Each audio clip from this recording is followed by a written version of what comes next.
गए हैं।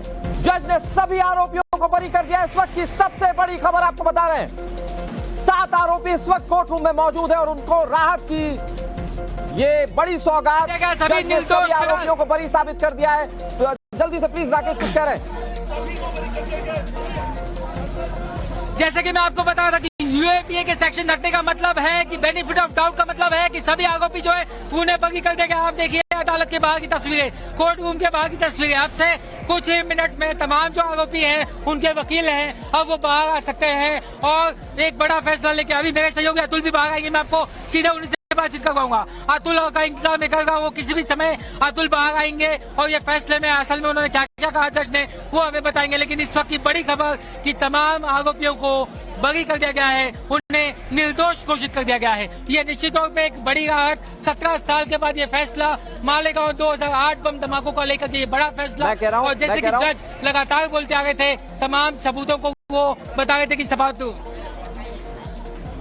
जी।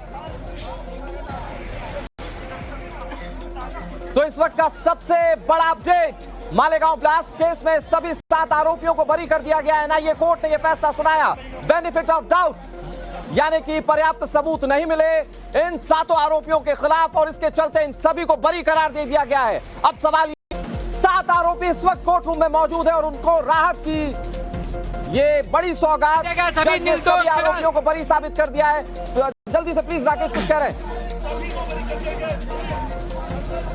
जैसे कि मैं आपको बता रहा था कि यूएपीए के सेक्शन हटने का मतलब है कि बेनिफिट ऑफ डाउट का मतलब है कि सभी आरोपी जो है उन्हें बरी कर देगा। आप देखिए अदालत के बाहर की तस्वीरें, कोर्ट रूम के बाहर की तस्वीरें। आपसे कुछ ही मिनट में तमाम जो आरोपी हैं उनके वकील हैं, अब वो बाहर आ सकते हैं और एक बड़ा फैसला लेके। अभी मेरे सहयोगी अतुल भी बाहर आएंगे, मैं आपको सीधे उनसे बातचीत करवाऊंगा। अतुल का इंतजार में करेगा, वो किसी भी समय अतुल बाहर आएंगे और ये फैसले में असल में उन्होंने क्या क्या कहा जज ने वो हमें बताएंगे। लेकिन इस वक्त की बड़ी खबर कि तमाम आरोपियों को बरी कर दिया गया है, उन्हें निर्दोष घोषित कर दिया गया है। ये निश्चित तौर पे एक बड़ी राहत। 17 साल के बाद ये फैसला, मालेगांव 2008 बम धमाकों को लेकर ये बड़ा फैसला।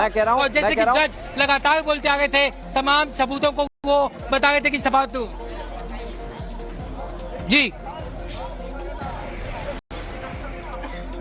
तो इस वक्त का सबसे बड़ा अपडेट, मालेगांव ब्लास्ट केस में सभी 7 आरोपियों को बरी कर दिया गया है। एनआईए कोर्ट ने यह फैसला सुनाया, बेनिफिट ऑफ डाउट, यानी कि पर्याप्त सबूत नहीं मिले इन 7 आरोपियों के खिलाफ और इसके चलते इन सभी को बरी करार दे दिया गया है। अब सवाल ये कि भगवा आतंकवाद की थ्योरी गढ़ने वालों का क्या होगा। इन्हीं 7 आरोपियों के आधार पर इसी मालेगांव ब्लास्ट केस को लेकर भगवा आतंकवाद की एक थ्योरी देश के सामने रखी गई थी और अब ये फैसला सामने आया। ये देश की सियासत, आरोपियों को जाहिर बात है कि एक बड़ी राहत मिली है। ये 7 आरोपी बरी हो गए।